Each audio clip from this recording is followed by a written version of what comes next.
Namaste.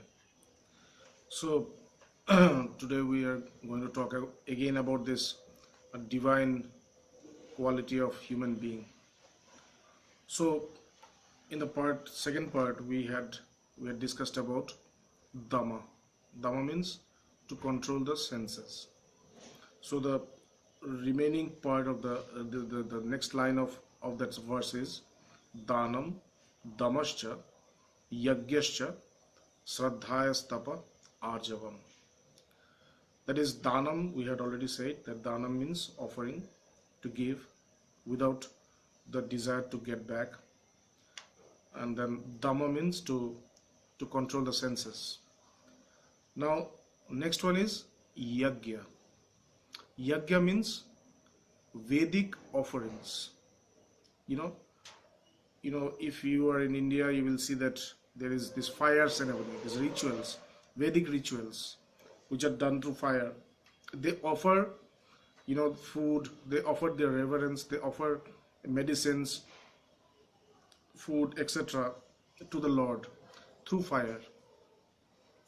So it is said that all the actions that we do, all the karmas that we do, are basically yagya.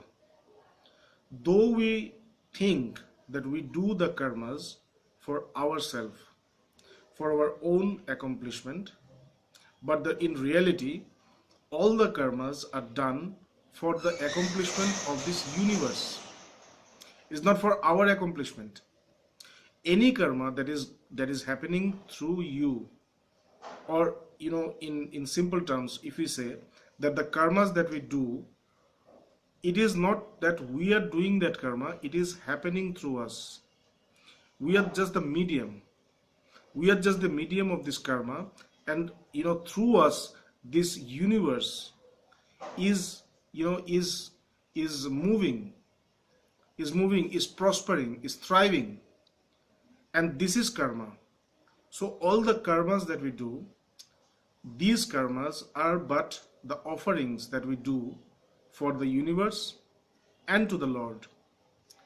In the Bhagavad-Gita itself, at one time it says, Drabba yagyas tathopa yagya, yoga yagyas tatha pare, swadhaya jnana yagyascha, yataya sanshita brataha.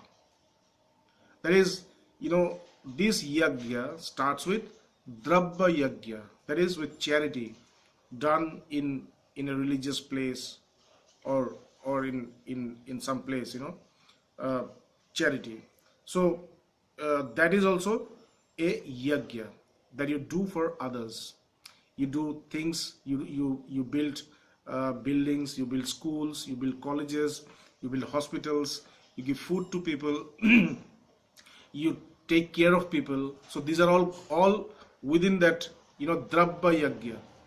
That is, all these activities that we do are all falls under the classification of Drabba yagya. But in fact, all the activities that we do in our lifetime is all yagyas. So here it says that Drabba yagyas tathopa yagya, that is also a yagya.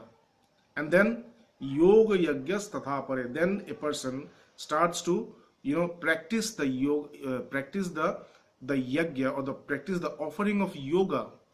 So when somebody is meditating, when somebody is approaching towards the Lord or towards the self through meditation, through samadhi, through this super conscious state, so that is also an offering that is making to the universe.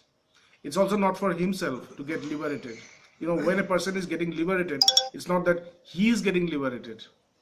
He is not the only one to be benefited from this liberation. There is other persons also, like the whole universe is getting benefited from this liberation.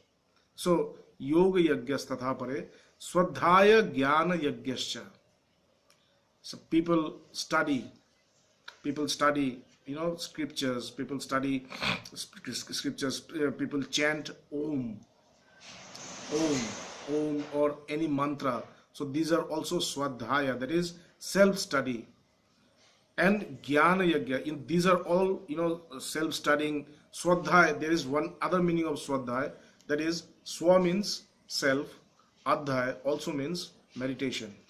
So meditating the self, or so meditating the self is also swadhyaya, or in English it says self study, but in Sanskrit the another meaning of swadhyaya or self study is meditation of the self. So with this, what happens is that you reach jnana yajna, you reach that state of knowledge, you reach that state, you do that offering of knowledge, jnana yajna, swadhyaya jnana yajnascha yataya sanshita vrata. There are many people in this world who undergo various austerities, various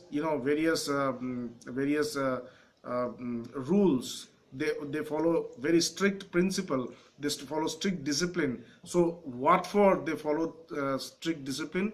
Because to attain something, to accomplish something. So that also falls under swadhyaya, this yajna. So yajna means whatever karma that we do. Yajna does not only mean Vedic sacrifices. Yajna means all the karmas that we do are but yajna. So whenever you do any karma, whatever karma it is, it may be very simple karma. That is, doing some household work. But don't take that lightly, because that is not, that is not what you are doing for yourself. Though you think that it's just for yourself, but you are contributing to the entire growth of the universe. So whenever you do any karma, do it on the spirit of yajna, that this is your offering to the universe, this is your offering to the Lord whom you love and adore. Okay, so dhanam damascha yajnascha